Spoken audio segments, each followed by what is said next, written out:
이제 가장 기본적인 차원조 중에 하나가 효율성이에요. 효율성이라고 하는 것은 사용자가 주어진 과업을 얼마나 효율적으로 달성할 수 있을지. 그 중에서 반응성이라고 하는 게 있어요. 반응성이라고 하는 것은 시스템의 반응 속도와 안정성을 갖추는 것. 그래서 이런 거 여러분 많이 보죠.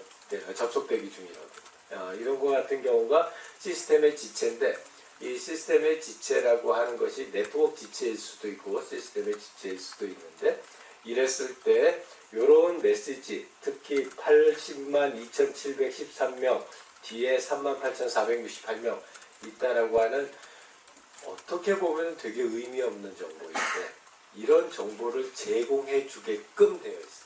왜냐하면 현재 시스템의 지체나 네트워크의 지체가 발생했었을 때는 그거를 사용자들에게 어떻게 의미 있게 제공해 주느냐. 왜냐하면 우리가 네트워크 지체를 갖다가 우리가 컨트롤할 수 없으니까. 그랬을 때 그걸 의미 있게 제공해 줄 수 있는 방안 필요한 거고요.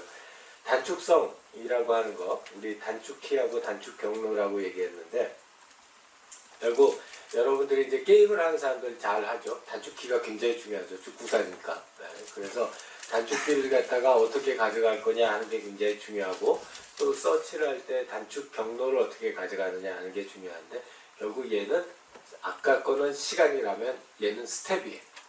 몇 스텝을 가느냐. 몇 스텝. 이 네이버나 우리 이쪽 카카오나 하는 사람들이 가지고 있는 게 이야기가 있죠.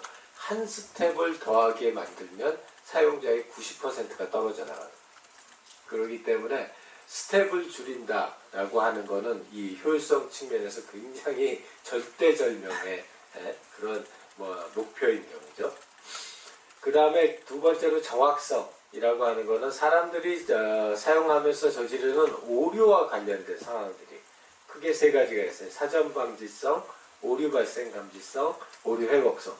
사전 방지성은 아예 오류가 안 만들어지게,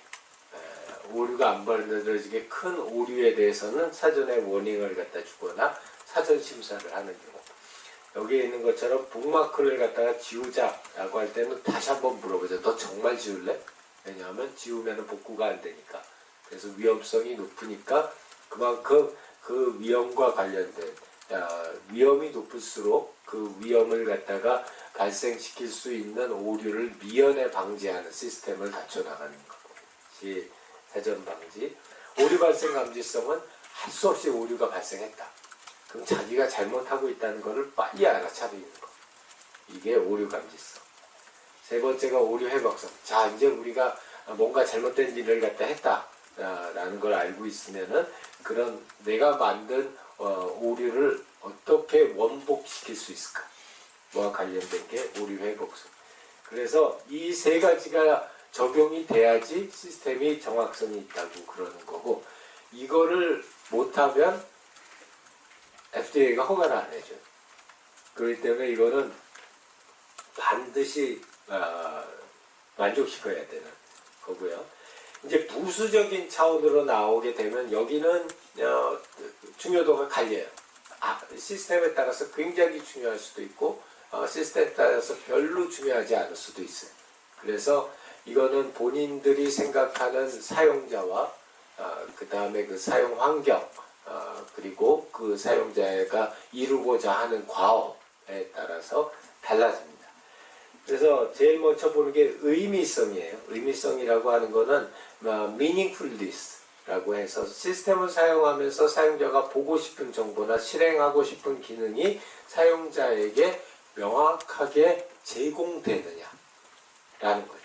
여기서의 방점은 어디가 있냐면 제공되느냐, 명확하게 제공되느냐에 있는 거예요. 원하는 정보나 실행하는 기능은 usefulness, 유용성에 관련된 건데 그러한 것들이 사용자에게 가장 명확한 방법으로 제공되고 있느냐를 갖다가 보는 거고요. 크게 세 가지의 구성 요소가 있어요. 변화 제시성, 이해 가능성, 그 다음에 학습성, 이렇게 세 가지의 서브가 있고 그 밑에 또 두 가지씩 더 서브가 있어요. 이래서 변화 제시성이라고 하는 거는 시스템 내부에 어떤 변화가 생겼을 때, 예를 들어서 내가 시스템을 갖다 사용하다가 그 시스템에 어떤 malfunction이 일어났다. 그랬을 때 그거를 얼마나 빨리 그리고 사용자가 그 변화가 어떤 변화인지를 얼마나 쉽게 이해할 수 있게 제공해 주느냐, 변화 상태를. 두 번째 이해 가능성은 전달된 정보를 사용자가 얼마나 쉽게 이해할 수 있느냐. 그래서 가독성은 가장 기본적인 거죠. 얼마나 눈에 잘 띄느냐 인 거고, 논리성이라고 하는 거는 제공되는 정보의 순서나 내용이 논리적으로 인지될 수 있어야 된다. 즉 다시 얘기하자면은 내가 이렇게 어떤 정보를 갖다가 받아가지고 그 정보를 갖다 처리를 했었을 때 이러한 방법을 통해서 시스템을 이해하는 게 논리적이다. 그리고 내가 생각하는 사고의 흐름과 같다. 그래서 사용자들이 주어진 정보를 잘 이해할 수 있게 해주는 거죠. 논리에 맞다는 거죠.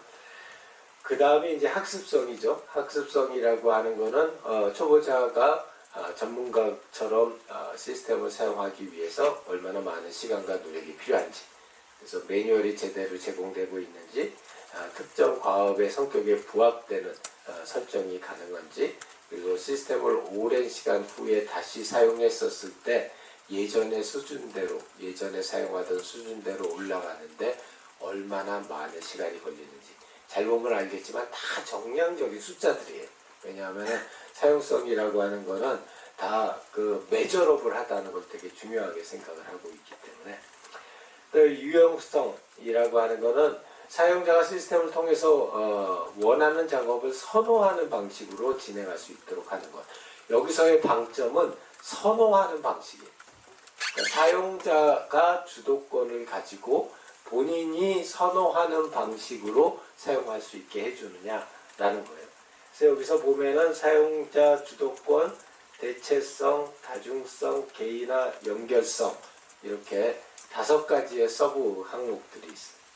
그래서 각각 하나씩 보면은 대체성 같은 경우에는 내가 어떤 일을 할 때 그 일을 하는 방법이 한 가지만 있는 게 아니라 그때그때 또는 본인의 취향에 따라서 더 좋아하는 방식을 갖다 선택할 수 있게 해준다. 그래서 여기는 입력 대체성하고 출력 대체성이라는 2가지 대체성이 있어요. 다중성이라고 하는 것은 사용자가 한 가지 일을 한 번에 할 수도 있고 한 번에 2가지 일을 하고 3가지 일을 할 수도 있게, 즉 사용자의 선택에 따라서 한 번에 하는 일의 양을 갖다 정할 수 있게 해주는 것. 이게 다중성. 그 다음에 3번째로 개인화는 본인의 취향이나 특성에 따라서 시스템을 변화시키는 거고요. 이거 이제 응용성하고 적용성으로 나눠요. 응용성은 사용자 개인이 바꾸는 거고, 적응성은 시스템이 알아서 개인에게 맞춰서 바꿔주는 거고. 그 다음에 연결성은 연동성, 호환성, 그 다음에 상호 운영성. 연동성이라는 건 하나 기기가 다른 기기가 얼마나 쉽게 연결되는지, 호환성은 시스템에 사용하던 기능오는 컨텐츠를 얼마나 다른 시스템으로 이동해서 할 수 있는지, 그 다음에 상호 운영성은 네트워크와 데이터 기반으로 정보를 교환해서 다른 시스템하고 연결시키는 게 얼마나 잘하는지, 일관성은 시스템의 정보나 기능이 다른 대상과 비슷한 모습이나 유사한 역할을 한다. 이게 무슨 얘기냐면 우리가 보통은 시스템을 처음 쓰게 되면은 헷갈리잖아. 이거 뭘 써야 되지? 이걸 눌러야지 가나? 저걸 눌러야지 가나? 이럴 때 우리가 옛날에 가지고 있었던 또는 썼던 또는 우리가 일반적으로 가지고 있는 상식에 얼마나 맞췄느냐에 따라서 일관성이 높아지는 거예요. 그래서 여기에는 예측 가능성, 친숙성, 일반화 가능성, 이렇게 3가지의 서브 타입이 있어요. 예측 가능성이라고 하는 것은 과거의 사용 경험으로 미루어 봤었을 때 아마도 이 시스템은 이렇게 움직일 거야 라고 예측 가능한가를 갖다 의미하는 거죠. 당연히 예측 가능성이 높을수록 일관성이 높겠죠. 그 다음에 친숙성이라고 하는 실제 세상에서 사람들이 하는 경험과 얼마나 비슷한 경험을 제공해 주는가.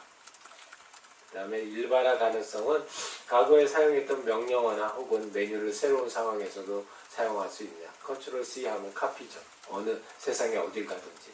그러면은 이러한 일반화, 갑자기 근데 나는 바꿔서 왠지 마음에 안 들어서 컨트롤 V가 카피다. 이러면은 엄청나게 헷갈리겠죠. 이런 의미고.